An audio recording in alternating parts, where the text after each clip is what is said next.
اعوذ باللہ من الشیطان الرجیم، بسم اللہ الرحمن الرحیم۔ السلام علیکم ناظرین، میں ہوں سید علی نقوی اور آپ دیکھ رہے ہیں دی علی نقوی آفیشیل۔ دوستو، آج علامہ اقبال کی جو نظم میں آپ کے لیے لایا ہوں اس کا عنوان ہے فقر اور راہبی۔ تو چلتے ہیں اور آج کی نظم کو سمجھنے کی کوشش کرتے ہیں۔ کچھ اور چیز ہے شاید تیری مسلمانی، تیری نگاہ میں ہے ایک فقر و رہبانی۔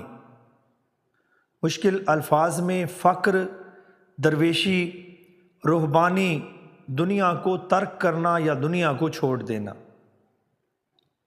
اقبال کہتا ہے کہ اے مسلمان، اگر تو فقر اور رہبانیت یعنی ترک دنیا کو ایک ہی بات سمجھتا ہے اور عیسائیوں کے پادریوں اور ہندوؤں کے جوگیوں یوگیوں کی طرح مسلمان فقیر کو بھی یہی سمجھتا ہے کہ وہ تارک الدنیا ہے، تو پھر تو مسلمان نہیں ہے بلکہ کسی اور مذہب کا پیرو ہے، کیونکہ اسلامی تعلیمات کی روح سے فقر اور رہبانیت ایک دوسرے کی ضد ہیں۔ رہبانیت یعنی ترک دنیا کا اسلام سے کوئی تعلق نہیں۔ یہ سلسلہ ابتدائی دور کے عیسائیوں نے شروع کیا اور قرآن مجید میں صاف صاف واضح کر دیا گیا ہے کہ ترک دنیا عیسائیوں کی اپنی نکالی ہوئی بات ہے، لہٰذا اسے اسلامی فقر اور درویشی کا ہم معنی قرار دینا سراسر غلط اور اسلامی تعلیم کے خلاف ہے۔ سکوں پرستی راہب سے فقر ہے بیزار، فقیر کا ہے سفینہ ہمیشہ طوفانی۔ مشکل الفاظ میں سفینہ کشتی، طوفانی جو طوفان میں پھنسا ہوا ہو۔ اقبال کہتے ہیں کہ سچا درویش ہندوؤں اور عیسائیوں کے درویشوں کی طرح آرام طلب، گوشہ گیر اور تارک الدنیا نہیں ہوتا، بلکہ اس کی زندگی کی کشتی ہمیشہ طوفانوں سے کھیلتی رہتی ہے۔ وہ ہمیشہ باطل سے ٹکراتا ہے، قوم کو بناتا ہے اور افراد کو سلجھاتا ہے۔ دنیا پرست اور نفس پرست بھی نہیں ہوتا، وہ اس دنیا کا باشندہ ہوتا ہے جو آخرت کے راستے کی رکاوٹ نہیں بنتی۔ پسند روح و بدن کی ہے وانمود اس کو، کہ ہے نہایت مومن خودی کی عریانی۔ مشکل الفاظ میں وانمود دکھانا، ظاہر کرنا، مراد نمائش۔ نہایت مومن یعنی مومن کی انتہا، عریانی یعنی ننگا پن۔ اقبال کہتے ہیں کہ غیر مسلم درویش بدن کو مارتے ہیں، مسلمان درویش بدن کو بھی قائم رکھتا ہے اور روح کی پرورش بھی کرتا ہے۔ وہ غیر مسلم درویشوں کی طرح بدن کی جائز ضروریات نہیں بھولتا۔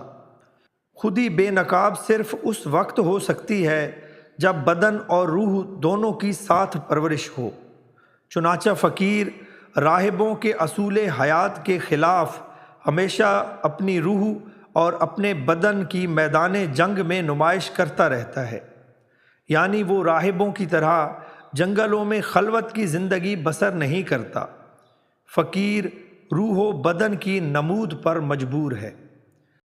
وجود صرفی کائنات ہے اس کا، اسے خبر ہے یہ باقی ہے اور وہ فانی۔ مشکل الفاظ میں وجود، ہستی، صرفی کائنات، کائنات کے کھرے کھوٹے کو پرکھنے والا، باقی یعنی دائم ہمیشہ رہنے والا، غیر فانی یا فانی کی ضد۔ فانی یعنی مٹنے اور نابود ہونے والا، فنا ہو جانے والا۔ اقبال کہتے ہیں کہ مسلمان فقیر کائنات کا صرفی ہوتا ہے۔ جس طرح صراف سونے کو کسوٹی پر لگا کر بتا دیتا ہے کہ یہ کھوٹا ہے یا کھرا ہے، اسی طرح مسلمان فقیر کائنات اور اس کی ہر شے کو جانتا ہے کہ یہ کھوٹی ہے، یہ کھری ہے، یہ حق ہے، یہ باطل ہے، یہ باقی رہنے والی ہے اور یہ فنا ہو جانے والی ہے۔ جبکہ غیر مسلم درویش اس بارے میں اندھا ہے۔ اس نے جب کائنات ہی ترک کر دی تو اس کے کھرے کھوٹے کو کیا سمجھے گا؟ اسے فانی و باقی کی کیا خبر ہوگی۔ اسی سے پوچھ کہ پیش نگاہ ہے جو کچھ جہاں ہے، یا کہ فقط رنگ و بو کی طغیانی۔ مشکل الفاظ میں پیش نگاہ یعنی نظر کے سامنے، فقط یعنی صرف، محض، تنہا یا بس، رنگ و بو کی طغیانی، رنگ اور خوشبو کا طوفان، مراد اس فانی دنیا کی عارضی خوبصورتی کی کثرت۔ اقبال کہتے ہیں کہ بہتر یہی ہے کہ اپنے اطمینان قلب کی خاطر تو کسی مرد مومن سے یہ دریافت کر لے کہ جو کچھ تو نظارہ کر رہا ہے آیا اسے ثبات ہے یا یہ محض ایک رنگ و بو کا طوفان ہے جو چڑھ کر اتر جائے گا۔ یعنی حسن و جمال، دولت، محلات، باغات، خطابات اور جاگیریں، یہ سب محض فانی اور عارضی چیزیں ہیں، بلکہ فریب نظر ہیں، ان میں سے کسی کو ثبات نہیں۔ درویش کی نظروں میں دنیا کی کسی شے کی کوئی حقیقت نہیں ہوتی، اصل حقیقت اس کی اپنی ہے، اس کے خدا کی ہے۔